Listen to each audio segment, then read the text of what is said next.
I'm somewhere in Beaverton, Oregon, in Office Park land. Just went to Washington Square Mall, and now I'm going to look for the Fanno Creek Greenway, Fanno Creek Trail. I'm going to be walking south because most of it is south of here, and it will be less noisy in a second, I hope. Wait. So a little bit earlier today, I went to a park that was in the Washington County parks, and this is Tualatin Hills Park and Recreation District. So that's specifically a park and recreation district, neither city nor county. Oh, there's also a golf course here, or a disc golf course. And like many trails around here, it seems that you have places where it splits off and goes into like little neighborhood parks. Like, oh, we have a direction here. We're going to find out which is the right direction. Okay, in this case, this is the main trail. It's a little bit confusing, but I'm not complaining. Well, there was a sign that said watch for high water, and indeed here we have some high water. And it's only October, so I'm imagining at the right or wrong times this could get a lot higher. Oh, there's probably lots of little tadpoles down there. So it's only a mile to Shoals Ferry Road, and I could loop around there, but I'm probably going to walk back when I get there. And as mentioned, I think I've said this in other parks, like also the trails in Eugene and maybe in Corvallis. So here you just have some basketball courts, and beyond that you have a swamp. So you have a nature park, but it's right next to a neighborhood, so you also have a neighborhood park. So there's some type of sculpture. It's like a tricky sculpture poem. So I don't know. Crow startle never resolved with grievances the clouds. So I don't know what direction you're supposed to read that poem in. I think it's a little bit of a enigma, a rompecabezas. So one thing about preserving this area, it's not just a natural amenity that's good for the neighborhood and preserves nature. Also, if you look at this area, if you tried to build something here, even if you didn't care about nature and you were channelizing and trying to control this creek, it probably wouldn't work and have to be very expensive to insure homes here, because it naturally, the Tualatin River Valley has a lot of places to flood. So it's not just out of the blissful beauty of nature, but for practical reasons that this is kept as a greenway and park.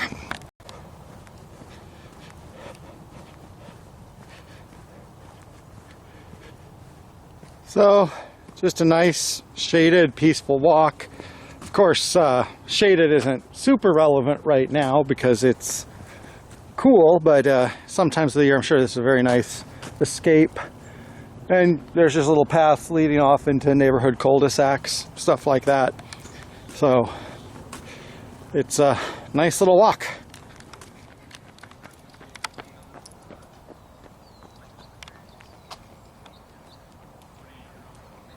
Looks like we have a neighborhood watch. So I'm not specifically doing a wildlife viewing walk, and I have seen a few squirrels and of course a lot of ducks, just straight mallard ducks. But I'm sure that with all of that water, like if I want to spend longer, I could probably see a lot of wildlife. As is usual when I make one of these videos, I try to avoid of recording people directly, but you've probably seen along the way, you know, people walking, bicycling, jogging, disc golfers.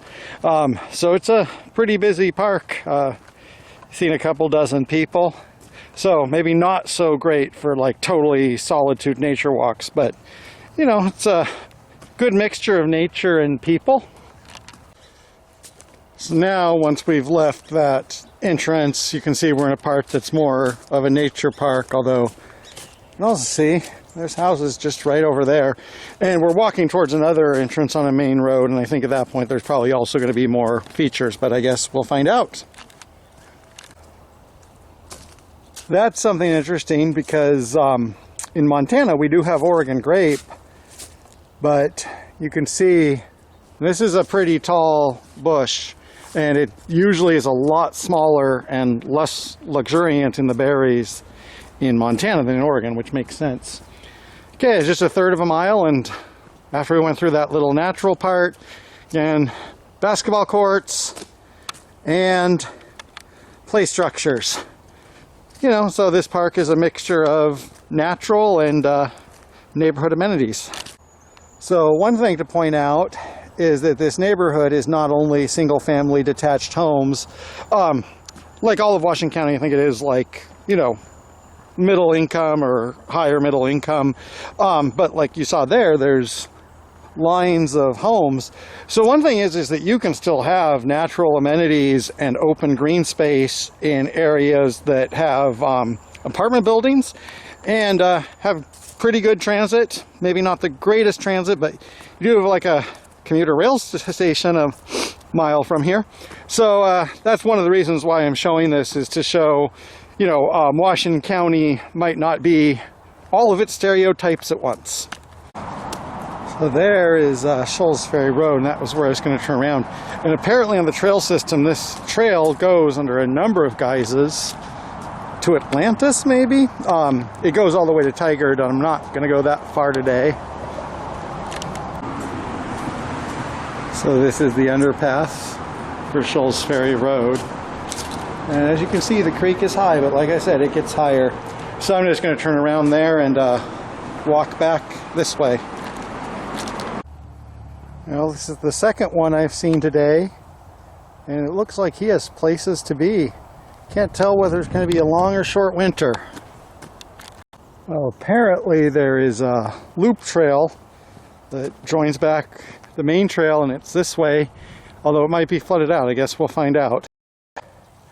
So it does indeed look like it's flooded out, and I could jump through that, but then ahead looks like it's flooded even more, and I don't know how much worse it'd get. So guess I'm not going to see that today. I'm going to just walk out the way I came in.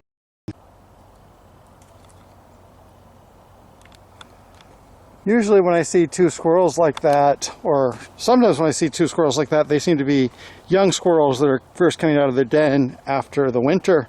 But now it's October, so those just might be two squirrels who are friends or something. Not a squirrel expert, I'm just a guy with a camera.